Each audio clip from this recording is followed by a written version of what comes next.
Gondal marketing yard ધાણાથી ઉબલાયું 2.5 lakh ગુણી આવક। ઘઉંની સિઝનનું record break 1 lakh ગુણીની bumper આવક। સૌરાષ્ટ્રનું અગ્રીમ ગણાતું ગોંડલ માર્કેટિંગ યાર્ડમાં ધાણાની આવક શરૂ કરાતા જ વાહનોની કતારો લાગી હતી। યાર્ડના ચેરમેન અલ્પેશભાઈ ડોલરિયાએ જણાવ્યું હતું કે ગીર સોમનાથ, જૂનાગઢ, પોરબંદર સહિત સૌરાષ્ટ્રના વિવિધ જિલ્લાઓમાંથી 2200મી વધુ વાહનો દ્વારા ખેડૂતો ધાણા લઈને આવ્યા હતા। પુષ્કળ આવક સાથે રેકોર્ડ બ્રેક 2.5 લાખ ગુણી ધાણા આવક થતાં ચારો તરફ ધાણા ઉતારવાની ફરજ પડી હતી, જેમાં ખેડૂતોને 20 કિલોગ્રામના ધાણાના 1100મી 2300 અને ધાણીના 1200મી 2500 સુધીના ભાવ મળ્યા હતા।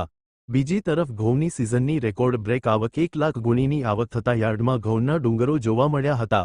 ઘઉંના 20 કિલોગ્રામના 450મી લઈને 650 સુધીના ભાવ મળતા ખેડૂતો ખુશખુશાલ જોવા મળ્યા હતા। હાલ બીજી જાહેરાત ન થાય ત્યાં સુધી ધાણા અને ઘઉંની આવક સદંતર બંધ કરવામાં આવી છે, તેમ યાર્ડના ચેરમેન અલ્પેશભાઈ ડોલરિયાએ જણાવ્યું હતું। આજે ગોંડલ માર્કેટિંગ યાર્ડમાં ધાણાની અને ઘઉંની આવક કરવામાં આવી હતી। જે રીતે સમગ્ર સૌરાષ્ટ્રના ખેડૂતોને ગોંડલ માર્કેટિંગ યાર્ડ ઉપર ભરોસો છે, એને સાબિત કરી બતાવ્યું કે કાલ ધાણાની અત્યાર સુધીની સૌથી મોટી ઐતિહાસિક જેને તમે આવક કહી શકો એવી 2.5 લાખ ગુણી ધાણાની આવક થઈ હતી। કાલ રાતથી લઈ અને સવાર સુધીમાં ખેડૂતોનું એક ઘોડાપૂર ઉમટ્યું હતું અને આખું માર્કેટિંગ યાર્ડ ધાણા અને ઘઉંથી છલકાઈ ગયું છે।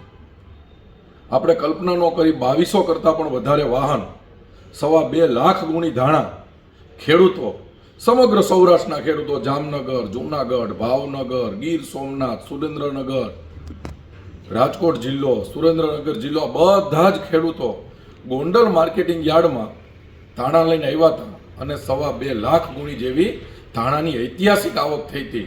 અત્યારે ધાણાના ભાવ જોવો તો 1100થી લઈ અને 2500 રૂપિયા આસપાસ ધાણાના ભાવ ગોંડલ માર્કેટિંગ યાર્ડમાં ખેડૂતોને મળે છે અને આટલા ધાણા આવે છે તો નિકાલો થાય છે। એના મૂળમાં એ છે કે સમગ્ર ભારતની ટોપ લેવલની એક પણ કંપની એવી નહીં હોય જે મસાલાની કે ગોંડલ માર્કેટિંગ યાર્ડમાં ધાણાની ખરીદી ન કરતી હોય।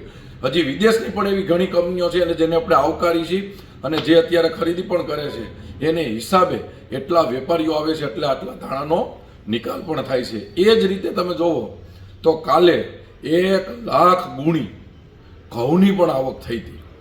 અત્યારે માર્કેટિંગ યાર્ડ આખું ઘઉં અને ધાણાથી છલકાઈ ગયું છે, તો અત્યારે ધાણાની આવક પણ બંધ કરવામાં આવી છે। જ્યાં સુધી નવી આવક ન થાય, નવી જાહેરાત ન કરી ત્યાં સુધી ધાણા લઈ અને કોઈ ખેડૂતે અત્યારે આવવું નહીં। અત્યારે ટેમ્પરરી ધાણાની આવક બંધ કરવામાં આવી છે અને કોઈ પણ ખેડૂતોએ માર્કેટિંગ યાર્ડ માટે કાંઈ પણ જાણવું છે, ભાવથી લઈને વ્યવસ્થાથી લઈને, તો એપીએમસી ગોંડલ તમારા મોબાઈલમાં એપીએમસી ગોંડલ પ્લે સ્ટોરમાંથી ડાઉનલોડ એપ્લિકેશન કરી લેજો એટલે ગોંડલ માર્કેટિંગ યાર્ડ ખેડૂતોના ખીચામાં આવી જશે અને માર્કેટિંગ યાર્ડની તમામ વ્યવસ્થાની તમને જાણ થશે।